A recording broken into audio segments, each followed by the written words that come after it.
KringleCon! Oh boy, that was a long ride to the North Pole, but I wouldn't have missed it for the world. Thank you, Santa, for the invite. My name is Nancy Gariché, and today I'm going to talk about how you can disclose security vulnerabilities to open source projects like a boss. Open source software is everywhere and leveraged by developers around the world. They use it to build other solutions that power the ecosystem that we live in every single day. It's important that we keep this software safe. We need to work together to make sure that the vulnerabilities that affect them are resolved as quickly as possible.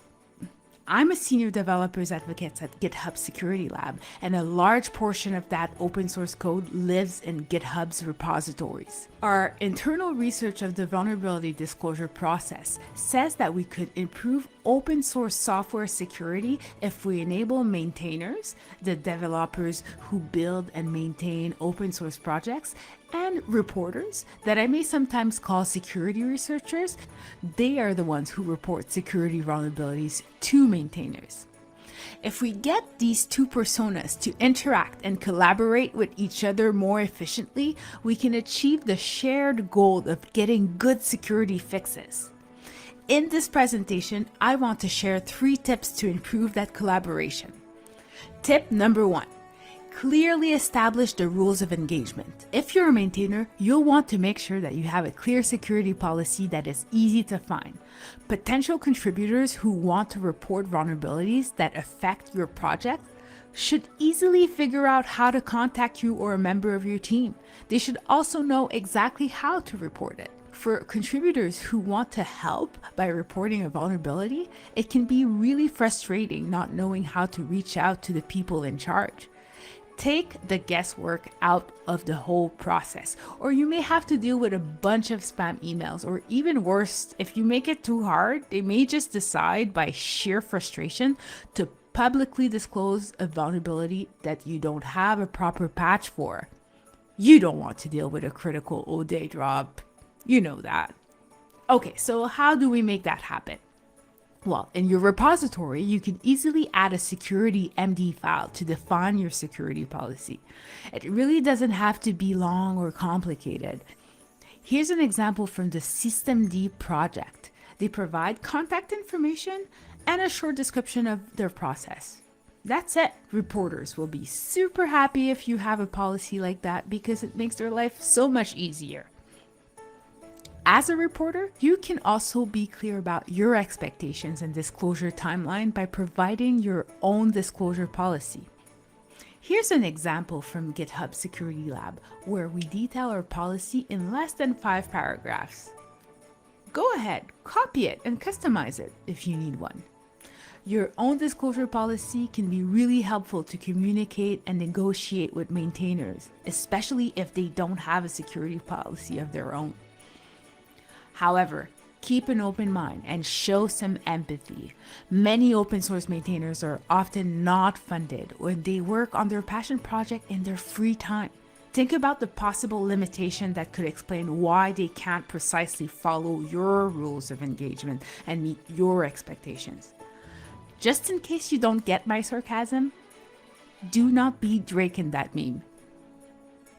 Tip number 2, write an effective report. As I just mentioned, typical maintainers of open source projects are often working on personal time without funding. Being on the receiving end of a vulnerability report when you're overworked, tired, stressed, and generally worried that something bad is going on with your project doesn't sound like a good time. They may have to pause their paying full-time job to fix something critical on their open source project to protect the people who are consuming and leveraging their software. Think of your vulnerability reports as contributions that are more than calling their baby ugly. Make your report actionable, easy to triage, verify, and fix. Help them identify the vulnerability, but also provide a clear, actionable solution when possible. Be clear on the potential impact of the vulnerability so that maintainers can easily understand its criticality. Precisely point out the code that is responsible for the vulnerability and suggest the fix. They may decide to remediate it differently than what you suggested. Still, offer to be helpful. You have a unique background as a security professional, and they'll be grateful for your constructive input. A proof of concept, a POC, helps maintainers understand the bug, even reproduce it. Consider that it's not because they built an awesome component that many people use that it means that they have the same level of proficiency and security as you do as a reporter and a security researcher. Again, empathy and understanding can go a really long way. Want extra brownie points? Inform maintainers that you're willing to help review their fix. Ask them to create a private patch environment so that you can discreetly work together until it's ready to be publicly disclosed. You'll be surprised how many maintainers don't know they can even do that.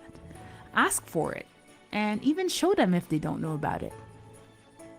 Writing an effective report helps both maintainers and reporters get to agree on how bad is that bug, and it helps them decide how high a particular fix should be on the project's long list of competing priorities. Final tip, tip number 3. Notify, notify, notify 3 times. The disclosure of a vulnerability doesn't end with a vulnerability report. It also doesn't end with the release of a patch. What good is a patch if no one knows it exists or that there was even a problem to begin with? The disclosure process truly ends when everyone who may be affected by it is aware. They need to know. Notify users of the vulnerability. Tell them clearly how bad it really is and why it should matter to them. You can't assume that everyone's running the latest version. Give them a path to update to the patched version. If the maintainer opted to use a private GitHub security advisory while you were collaborating, making it public will become very useful. Since GitHub is a CNA, a CVE numbering authority, when the advisory is published, it becomes available to downstream consumers through the CVE number. For some projects, the now public security advisory will trigger Dependabot alerts that will do a lot of the legwork of notifying other projects that are leveraging the vulnerable component and letting them know they should at least consider fixing it. And for projects that have enabled Dependabot security updates, Dependabot will generate the pull request that will do the update for them. It makes it really easy for the downstream consumer to upgrade to the latest and greatest. Mind blown. Okay, let's review and wrap up. Whether you're wearing the maintainer's or the reporter's hat, or even maybe both, here's what you can do to create a positive experience for all and help secure open source projects like a boss. If you're a maintainer, have a clear and easy to find security policy to help give directions to reporters. Learn how to use a security advisory in a private patch environment to discreetly collaborate with reporters. Do everything you can to notify consumers about the vulnerability and fix. Finally, do not forget to credit the reporter. If you're a reporter, have a disclosure policy that will help your collaboration with the maintainers. Show empathy. Put yourself in the maintainer's shoes. Support a maintainer-first approach. Write an effective report with a clear impact and include a proof of concept if at all possible. Finally, focus on the goal, a fix, not calling their baby ugly. That's it for me, y'all. Thank you, Sans. Thank you, Santa. Thank you, everyone at KringleCon. If you want to know more about how you can use your skills to help protect open source projects, follow me and my super smart colleagues on Twitter at GitHub Security Lab. I'd love to stay and chat longer with you all, but it's way too cold out here. And Mrs. Claus promised me a hot cocoa with marshmallows and stuff. Gotta run. Ciao.